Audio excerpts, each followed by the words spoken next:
Hi, everybody. This is Abnormal Psychology, and we are going to be talking today about anxiety disorders and anxiety in general. We're going to look at an introduction to the anxiety disorders and talk about adaptive and maladaptive anxiety. Okay? So, the first thing to note is that you can like or not like anything I put on here. I'd like to know, I'd like to have your comments and suggestions. I'd also like it if you would subscribe and then hit the bell that tells you when things are up and available. and also, feel free to contact me and ask questions. Okay. So, anxiety disorders as a group are probably and still are, despite losing a couple to other categories in the diagnoses, are the most common mental emotional issues and illnesses. It's certainly along with depression, the most common issue.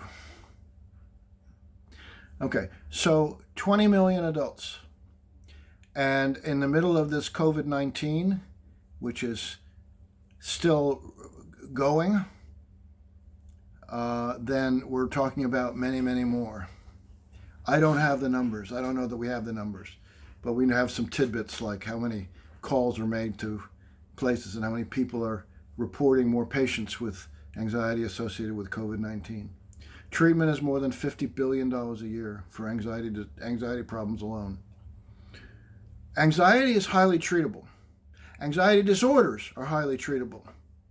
90% of cases are successfully treated, meaning that the anxiety problems that they had before are no longer a problem. I don't like to use the word cure. But people with anxiety are much more likely to seek health care services to see a doctor, to go to a hospital, emergency room, to be in a psychiatric facility. And the thing to remember is that depression often accompanies anxiety. You say it the other way around too. Okay? Now, there's normal versus abnormal psychology. Anxiety is part of life. That's all there is to it. It's an adaptive and useful emotion to have. It is not pathological when it warns you of real danger. It is potentially not pathological when it warns you of not just real danger, but maybe danger. The problem is when it's maybe danger and it really isn't. That's where it can go awry in humans. It doesn't go awry in other animals typically. Can other animals have anxiety problems? Yes, dogs can, but not typically. So here we have two kinds of anxiety. We have what we call trait anxiety. That's how anxious you are in general as a person. Versus state anxiety. In other words, in the moment, right now, in response to specific events, how much anxiety do you have? So you can see right away from those definitions that someone with high trait anxiety, who on average has lots of anxiety under the surface, maybe for biological genetic reasons, that's often what happens. Maybe from early experiences, that may happen. But let's say you've got general trait anxiety that's high, and something happens in the environment that is anxiety provoking. Well, they're going to get blown out of the water very easily, aren't they? That's often what happens. So disordered anxiety is about chronic and or intense periods of anxiety. It is either causes difficulty in functioning or it can even be disabling. It's disordered if you spend a lot of time avoiding the things or people that you're anxious around. And it causes anxiety in any large amounts cause a lot of physical and emotional discomfort. I don't know if you've had a panic attack. About 1/4 of the population has. It doesn't feel good. So let's look at symptoms of all anxiety disorders. So the cognitions, the way they think when they're anxious and have disorders, is a sense of dread and apprehension about what's going to happen next. They have body responses. They have an increase in muscle tension and sympathetic reactivity. The heart races. The blood pumps. Digestion shuts down a bit. And then in their behavior, they will do things that they think, hopefully, that will reduce their anxiety. The adaptive things are breathe deeply, exercise, those kinds of things. Maladaptively, they may start performing rituals that they inadvertently associated with a relaxation response. In terms of insight, they usually understand that their symptoms are irrational. Usually. When they don't, they think they're perfectly normal or there's nothing wrong. That makes treatment a lot more difficult, as you can imagine. That's true of any disorder.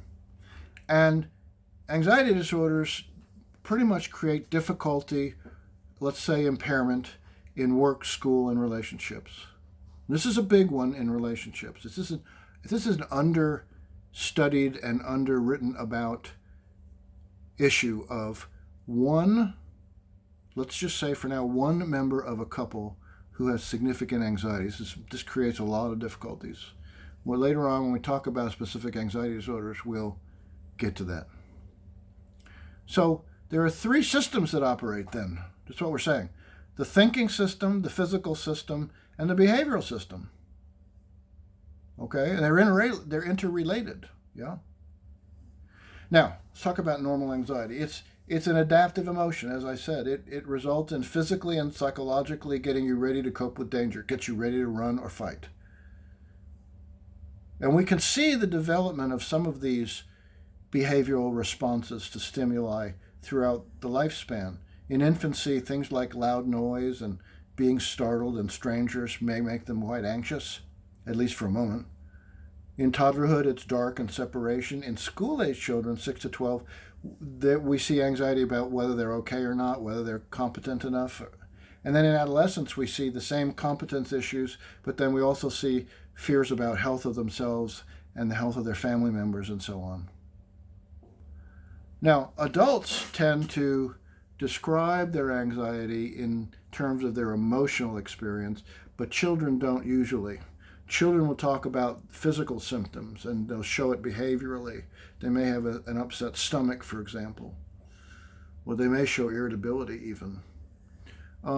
Some children are not even bothered by their anxiety symptoms.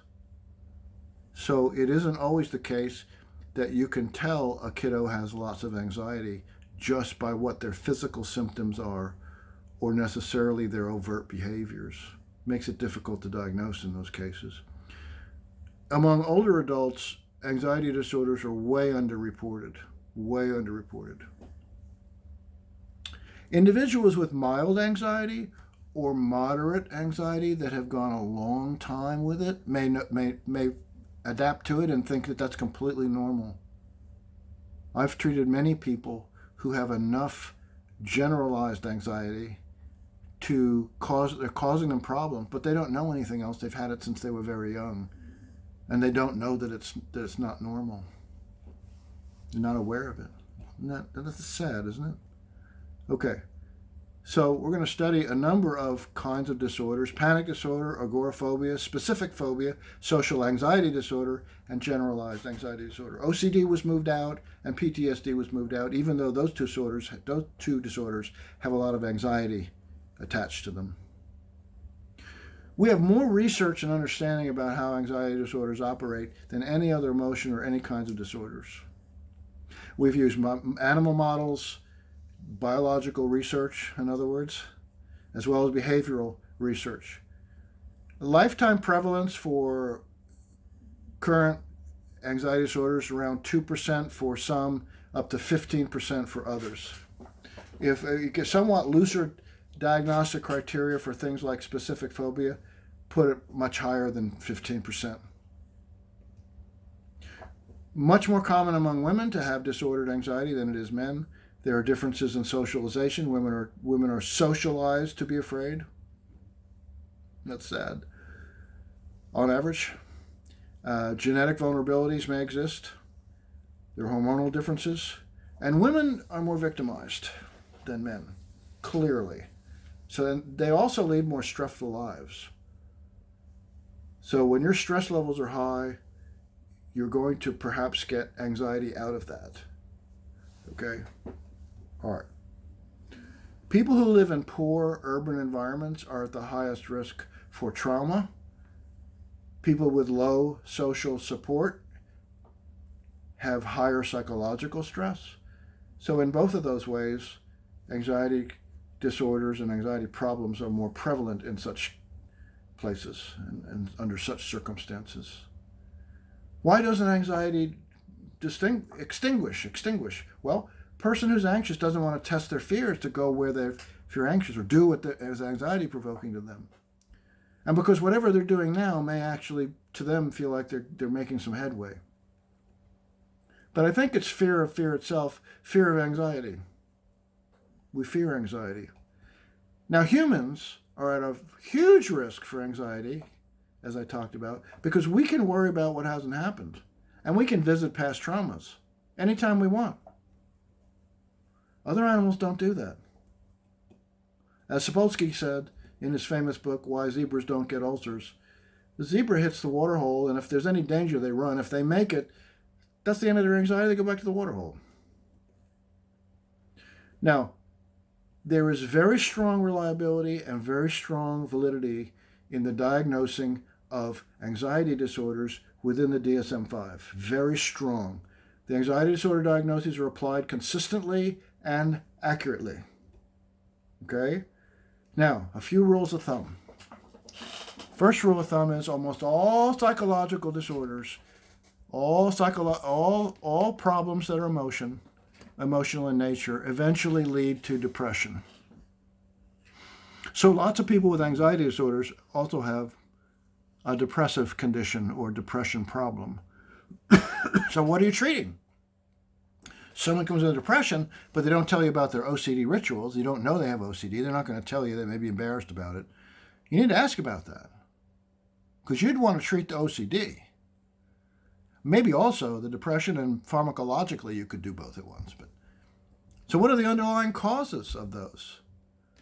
Okay, interesting. Well, that's an introduction to the anxiety disorders. So see you next time. Bye.